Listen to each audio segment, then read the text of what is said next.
September FIFA উইন্ডোতে বাংলাদেশ জাতীয় football দল নেপালের কাঠমান্ডুতে খেলতে যাচ্ছে দুইটি প্রীতি ম্যাচ। আর এই দুই ম্যাচ খেলতে দলের প্রাথমিক স্কোয়াডে হামজা চৌধুরীর নাম থাকলেও নেই সামিত সোমের নাম।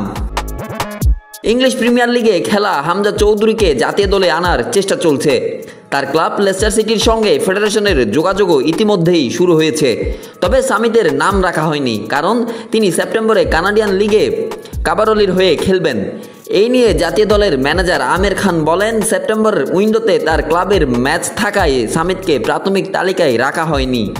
বাংলাদেশ ও ক্লাবের মধ্যে জটিলতায় পড়া এড়াতেই মূলত এই সিদ্ধান্ত। জাতীয় দলের ক্যাম্প শুরু হলেও আনুষ্ঠানিকভাবে খেলোয়াড় তালিকা প্রকাশ করা হয়নি। তবে স্প্যানিশ কোচ হেভিয়ের ক্যাব্রেরা শুরু করে দিয়েছেন অনুশীলন এবং প্রথম দিনে যোগ দিয়েছেন মাত্র 5 জন খেলোয়াড়। এএফসি চ্যালেঞ্জ লিগ খেলা আবাহনীর ফুটবলাররা আগামীকাল আর কিংসের খেলোয়াড়রা পরশু যোগ দিবেন ক্যাম্পে। জাতীয় দলের অধিনায়ক জামাল ভুঁইয়াও এখনও যোগ দেননি ক্যাম্পে। তবে কোচ জানিয়েছেন পূর্ণাঙ্গ অনুশীলন 2 দিনের মধ্যে শুরু হবে। অক্টোবরে এশিয়ান কাপ বাছাইয়ে হংকংয়ের সঙ্গে গুরুত্বপূর্ণ ম্যাচে বাংলাদেশের অন্যতম ভরসা হবে হামজা ও সামিত। তবে সেপ্টেম্বরে যদি হামজা অংশ নিতে পারেন তাহলে প্রস্তুতিতে অনেক সুবিধা হবে। ডেস্ক রিপোর্ট, নিউজ নয় স্পোর্টস।